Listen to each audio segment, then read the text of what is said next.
जय हिंद दोस्तों, नमस्कार सभी भाइयों को। साथियों, मल्टीपल लोन्स हो चुके हैं।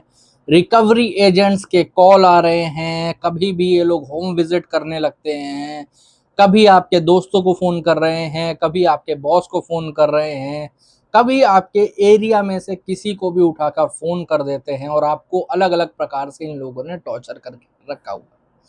तो किस प्रकार से आप लोग जो नई गाइडलाइंस है उनके तहत इनकी रिकवरी का एकदम मतलब इनकी रिकवरी को एकदम निचोड़ के रख सकते हो।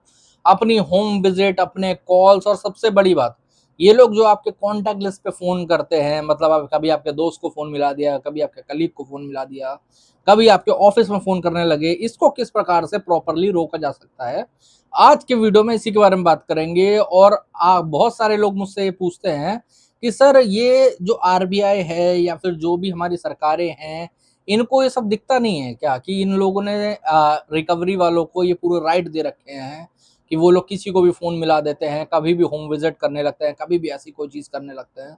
तो देखो, मैं आपको क्लियरली एक चीज बता देना चाहता हूँ, आपके पास ही सबसे ज्यादा राइट्स है, ठीक है। और अभी जुलाई के बाद से आपके पास और ऐसे राइट्स आ जाएंगे कि अगर आपके घर में कोई फैमिली फंक्शन है या फिर आप कहीं गए हुए हो, तो ये लोग आपके घर पे विजिट नहीं मार सकते। आपके किसी भी जानने वाले से बात, फोन तो दूर की बात है, बात तक नहीं कर सकते। अगर करेंगे तो आप लोग इनके खिलाफ प्रॉपर एफआईआर कर सकते हो। समझ रहे हो? अभी भी कर सकते हो, लेकिन अभी क्या है कि अभी प्रॉपर रूल फॉर्म नहीं था उसके रिगार्डिंग, ठीक है, कि आप लोग इनको मना कर सको। जैसे कई लोग बोलते हैं ना कि सर, मेरे घर में फंक्शन है, मैं इनको अभी मना कर रहा हूँ कि अभी मत आओ, लेकिन ये लोग तब भी बोलते हैं कि हम लोग तो विजिट कर सकते हैं, कर सकते हैं। तो अभी तक ऐसा कोई रूल नहीं था कि आपके घर में कोई फंक्शन हो या फिर आप कहीं बाहर गए हो तो आप लोग ये बोल सको कि मेरे घर पे अभी मत आना। बट अब ये रूल आने लगे हैं, ठीक है, अब ये रूल आने वाले हैं और कुछ ही दिनों में लागू भी हो जाएंगे, इंप्लीमेंट हो जाएंगे, तो टेंशन वाली उतनी कोई बात नहीं है। अब आते हैं मेन पॉइंट पे कि ये लोग आपको इतना डराते क्यों हैं, ठीक है। तो देखो, मेन पॉइंट यही है कि इनकी जो रिकवरी है, इनका जो धंधा है, ये आपके डर पे ही कायम है।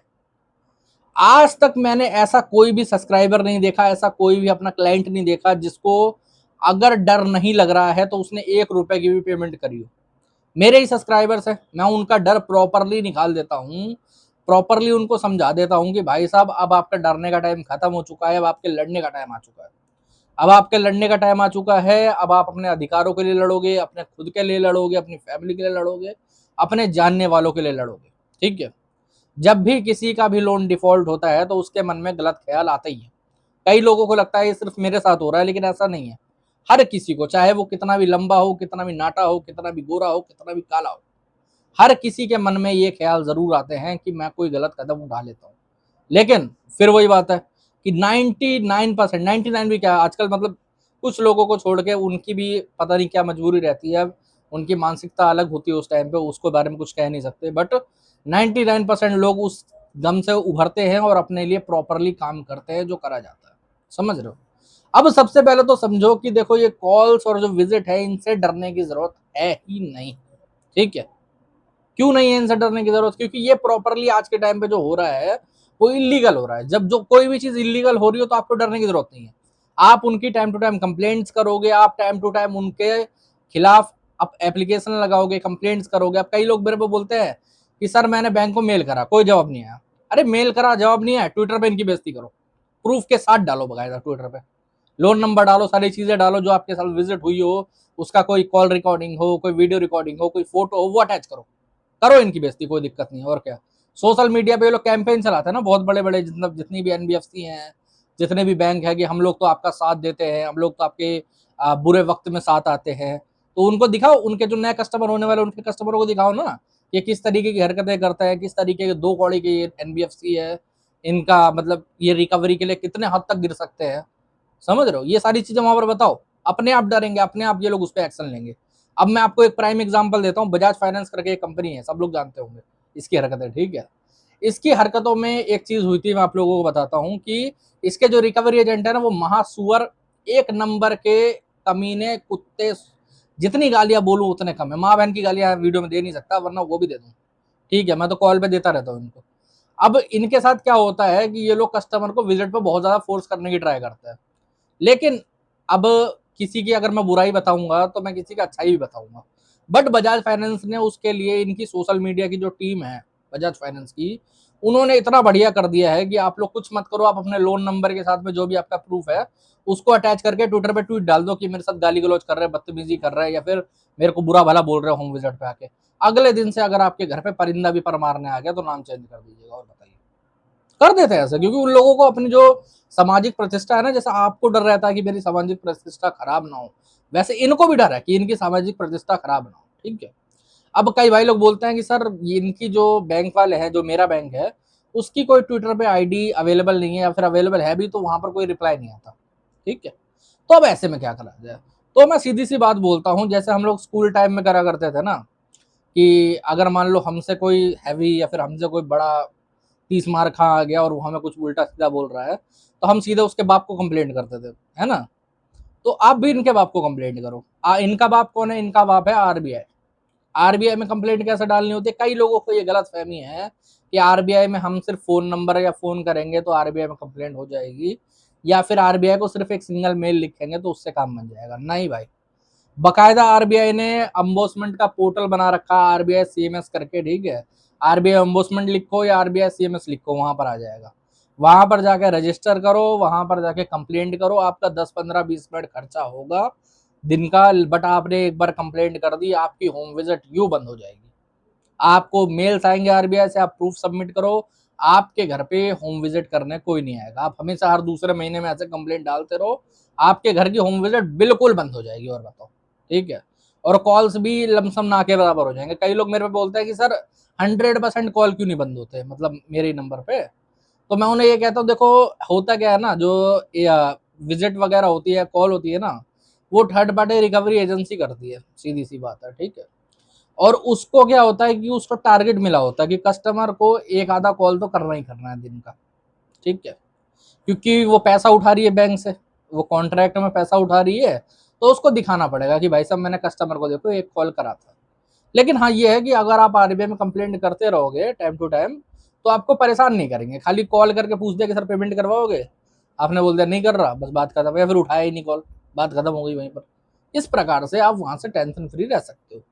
अब इस पे आ जाते हैं कि ये लोग आपके जो दोस्त या फिर आपकी कॉन्टैक्ट लिस्ट पे फोन करते हैं, तो देखो पहली बात तो ये प्रॉपरली इलीगल है। ठीक है। ये कोई भी बैंक अलाउ नहीं करता, ये ज्यादातर करते हैं एजेंसी वाले। एजेंसी वालों के पास एक सॉफ्टवेयर रहता है, उस सॉफ्टवेयर में आपने जब लोन लेते टाइम पर अपना परमिशन दी होगी ना लोन ऐप को कि अलाउ दिस, तो उसमें वो भी अलाउ हो जाता है कॉन्टैक्ट लिस्ट का। हम लोग गलती से कर देते हैं वहां पर, अगर नहीं भी करोगे ना अलाउ तो भी ऐप खुल जाता है, बट हम लोग गलती से कर देते हैं। ठीक है।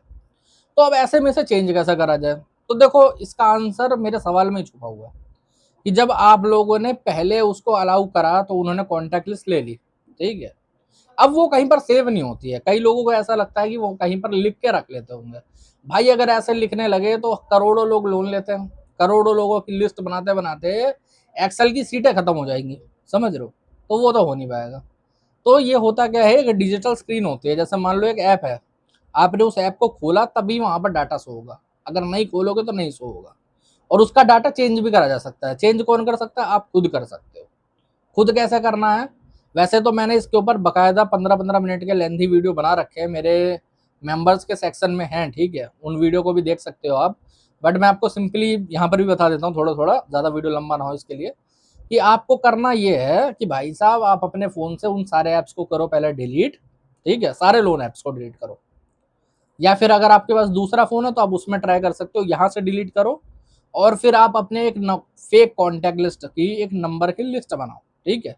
जैसे मैंने बनवा रखी है अपने सब्सक्राइबर्स के लिए, मैंने 5,000 नंबरों की लिस्ट बना रखी है। ठीक है।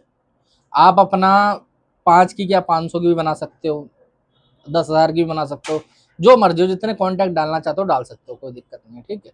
वैसे मेरा कहना ये रहता है मिनिमम 100 तो रहे कम से कम। ठीक है। तो इनको भी पता नहीं चलता। और कॉन्टैक्ट के नाम ना ऐसे सेव करा करो, बुआ जी, ताई जी, पापा जी, मम्मी जी, बाप जी। और अगर आप ज़्यादा मज़ा लेना चाहते हो ना, मैं आप लोगों को एक तरीका और बताता हूँ। ठीक है। जैसे कोई रिकवरी वाले ने आपको ज़्यादा परेशान करा हो ना, तो आप उसका नाम सेव कर दो मम्मी जी के नाम से अपनी कॉन्टैक्ट लिस्ट में। और फिर अब क्या करना है, जब कॉन्टैक्ट लिस्ट आपकी आ गई है ना, आप सारे नंबर पहले तो डिलीट कर दो, फोन बुक में से भी हटा दो, जो आप कॉल मिलाता हो ना कॉल बुक में, तो उसको भी उसमें से भी डिलीट कर दो।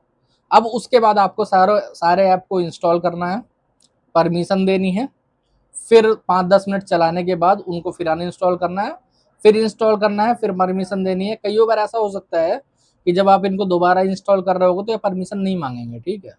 तो आपको ये नहीं सोचना है कि इनका काम हो गया, आपको उनके ऐप के आइकन में जाके अंदर सेटिंग में जाके परमिशन ओके कर देनी है वहां से, ठीक है, तो वो ले लेंगे। ऐसा आपको कम से कम 5-6 बार करना है और उसको 2-4 घंटे के लिए आप छोड़ दो। उसके बाद आप इसको कर दो डिलीट, आपके जितने कॉन्टैक्ट्स हैं वो सारे के सारे हो जाएंगे अपडेट, ठीक है।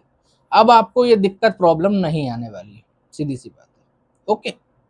आपके कॉन्टैक्ट में फोन नहीं जाएंगे अब कई लोग ऐसे भी हो सकता है जो बोलता है कि मैंने कॉन्टैक्ट लिस्ट अपडेट करी थी, बट सर एक किसी को चला गया जानने वाले को।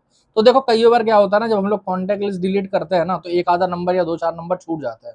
तो आप लोग ये जरूर चेक कर लें कि वो सारे नंबर आपने डिलीट करे या नहीं करे, क्योंकि कई नंबर जो होता है वो फोन में सेव ही रहता है, वो मैनुअली डिलीट करने पड़ते हैं, एक साथ डिलीट नहीं होते। तो आप इस तरीके से प्रॉपरली अपनी कॉन्टैक्ट लिस्ट अपडेट कर सकते हो।